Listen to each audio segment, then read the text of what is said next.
अच्छा लगे सो। इसका उत्तर यही, जो अपने को अच्छा लगे सो। अपने यहाँ हिंदू शास्त्रों में, हिंदू ग्रंथों में नाम की बड़ी महिमा है और भगवान के सभी नामों का यशगान किया गया है विभिन्न ग्रंथों में।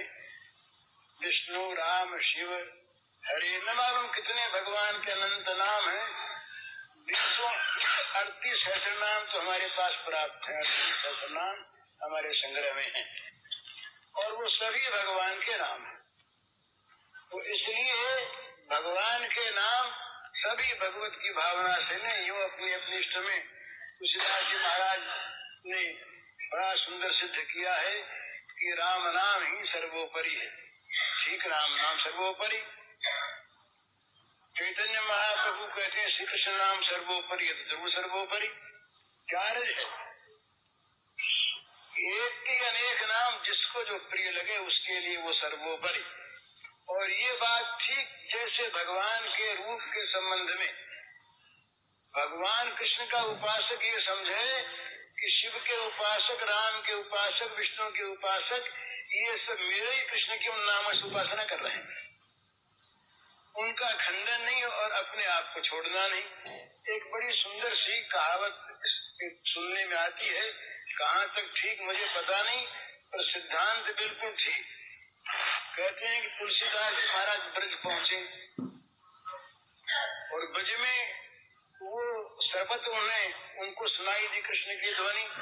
कृष्ण कृष्ण सबको कहे आग ढाक अरु कैर, तुलसी या ब्रज में कहा श्री राम सो बैर।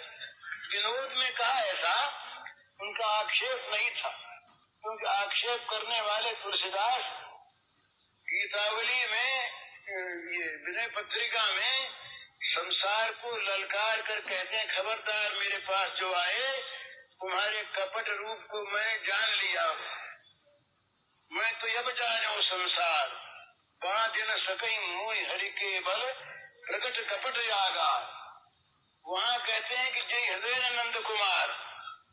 और तुलसीदास जी महाराज ने एक कृष्ण गीतावली, श्री कृष्ण के बाल लीला के और निकुंज लीला के कुछ ऐसे बढ़िया पद लिखे महाराज तुलसीदास जी ने कि मानो दूसरे सूरदास बोल रहे हैं ऐसा मालूम होता है। तो उनके मन में कुछ श्री कृष्ण और राम में विरोध रहा, वो सो बात नहीं, और विरोध रह नहीं सकता। किसी तत्व के ज्ञाता के मन में विरोध रह नहीं सकता। और ये बड़ी सुंदर भावना है अपने इष्ट की।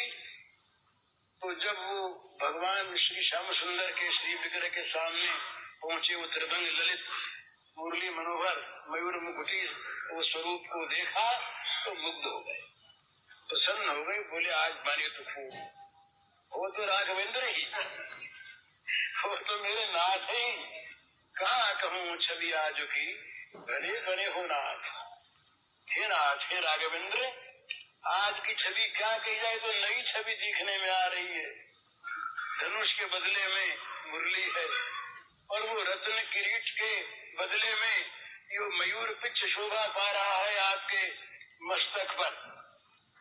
और ये सीधे साधे खड़े तने हुए राजकुमार, उसके बदले में त्रिभंग ललित 3 जगह टेढ़ लिए हुए और खड़े हुए हैं। बड़ा सुंदर पर तुलसी मस्तक तब नवे धनुष बाण ले हाथ। तो महाराज हैं तो आप वही, दूसरे नहीं, बड़े सुंदर। परंतु अगर हमसे सिर झुकाना है ना आप, तो धनुष बाण ले लो हाथ में। तो मुरली मुकुट दुराए के नाथ भय रघुनाथ, ऐसा कहते हैं। एक 82 इयर्स की मम्मी मुझे कॉल करके हमेशा बोलती थी कि आज मुझे यूरिन हो गया तो मेरे बेटे ने मारा। सिद्धांत सत्य है। तो भगवान के किसी रूप में परायापन न करे, अपने जिस रूप की उपासना उसको छोड़े नहीं। ये सिद्धांत की बात यदि बार बार मनुष्य बदलता रहेगा अपने साधन को, तो साधना में वो सिद्ध नहीं हो सकता। मार्ग यदि बार बार बदलता आदमी, तो किसी भी मार्ग पर आगे बढ़ नहीं सकता, वो सिद्ध नहीं हो सकता। मार्ग बदलता आदमी तो किसी भी मार्ग पर आगे बढ़ नहीं सकता। मार्ग का निश्चय करने के समय तो ठीक निश्चय कर ले, और निश्चय करने के पश्चात उस मार्ग पर चलता रहे, आगे बढ़ता रहे, तो आगे से आगे मार्ग बताने वाले उसे मिलते रहेंगे और वो अग्रसर होता रहेगा। तो भगवान के मार्ग के प्राप्त करने के अनेक मार्ग नाना पथ दिशाम निर्नाम एको गम्य, वो वस्तु तो प्राप्त करने के एक समुद्र, एक नदियां विभिन्न मार्गों से टेढ़ी सीधी जा रही है उस समुद्र के अंदर अपने को समा देने के लिए, मिला देने के लिए। इसी प्रकार भगवान की ओर सब चलते हैं, चलना चाहिए, तो विरोध न करे और अपने वाले को छोड़े नहीं। ये बात इस प्रश्न का उत्तर तो आ गया। दूसरा प्रश्न है, ये है बड़ा सुंदर भाई। ये तीन बात है। सर्वोत्तम बात तो ये है कि सब में अपने भगवान को देखे, ये तो सर्वोत्तम बात। ब्राह्मण हो या चांडाल हो, पशु हो या पक्षी हो, जड़ हो या चेतन हो, एक इस प्रकार का सुंदर साधन है। अगर हम लोग कर सकें तो बड़ा सुंदर दिन भर भगवान की पूजा होगी। जो जितने लोगों से हमारा व्यवहार पड़े, कम से कम व्यवहार से आरंभ करें, घर में शुरू कर दो। बच्चा सामने आया, छोटा बच्चा माँ के सामने आया, पिता ने याद कर ले इस बच्चे के रूप में मेरे प्रभु सामने खड़े,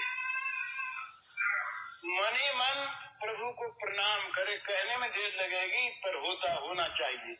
मन ही मन बच्चे को प्रणाम करे। सिर्फ 5 सेकंड के लिए इमेजिन करिए, अगर आप किसी इंसान का सिर्फ फेस देखकर ये जान पाए कि मैं है और मैं पिता के रूप में हूँ। एक्टिंग होगा स्वांग के अनुसार। मैं पिता के रूप से व्यवहार करूंगा आपसे और आप पुत्र के रूप में, परंतु नाथ व्यवहार करते समय भूलू नहीं कि इस रूप में आप। 36 साल करने वाले भंगिन आ गई, भंगिन भैया के सामने भंगिन के रूप में भगवान को देखिए, और है भगवान निश्चित। भंगिन के साथ खाने का आग्रह नहीं, पर भंगिन को भगवान समझने का जरूर आग्रह। भंगिन को भगवान मानिए और मनी मन भंगिन को प्रणाम कीजिए। इस रूप में नाथ आप मेरे सामने खड़े हैं, मैं प्रणाम करता हूँ। अब आप पाखाना साफ करेंगे, ये एक्टिंग आप इस समय, और मैं इस समय ऐसा बन के बैठा हूँ, और इस काम करते समय भी मैं पहचान सकूं कि आप मेरे स्वामी हैं, दूसरे कोई नहीं, तो उस भंगिन के साथ दुर्व्यवहार नहीं होगा। तो ये एक नियम बना ले। इसको भागवत में कहा मृत्युंजय योग। एकादश के अंत में आया है कि गाय, गधा, सुअर, ऊंट, इन सबको दंडवत प्रणाम करे। तो चाहे हम दंडवत न करें। वो दंडवती स्वामी हुए महाराष्ट्र में, उनका नाम था दंडवत स्वामी। तो दंडवत स्वामी नाम पड़ा इसीलिए कि वो सबको साष्टांग दंडवत प्रणाम कर, दंड की भांति, लकड़ी की भांति गिर के जमीन पर, दंडवत का ही अर्थ। तो प्रणाम किया करते थे, वैसा हम न करें, परंतु ये हम समझ लें, मान लें कि प्रत्येक रूप में हमारे सामने भगवान आते हैं, दूसरा आता नहीं। इस भाव से वो बड़ी सुंदर चीज, स्वकर्मनात्म अभ्यर्च सिद्धिम विन्दति मानव प्रवृत्तिर भूतानाम यह सर्वमिदं ततम स्वकर्मनात्म अभ्यर्च सिद्धिम विन्दति मानव। जिनसे ये सब निकला और जो सब में व्याप्त हैं, फैले हुए हैं, छाए हुए हैं, उन भगवान का अपने कर्म के द्वारा पूजन करे। तो घर में, दुकान में, बाहर, भीतर, कोर्ट में, गंगा के तीर पर, जंगल में, जहाँ भी हम जाएंगे हमारे भगवान वहाँ हमारे साथ, और हमारी पूजा ग्रहण करने के लिए तैयार। हम रात को सोते हुए नींद के द्वारा उनकी पूजा करेंगे।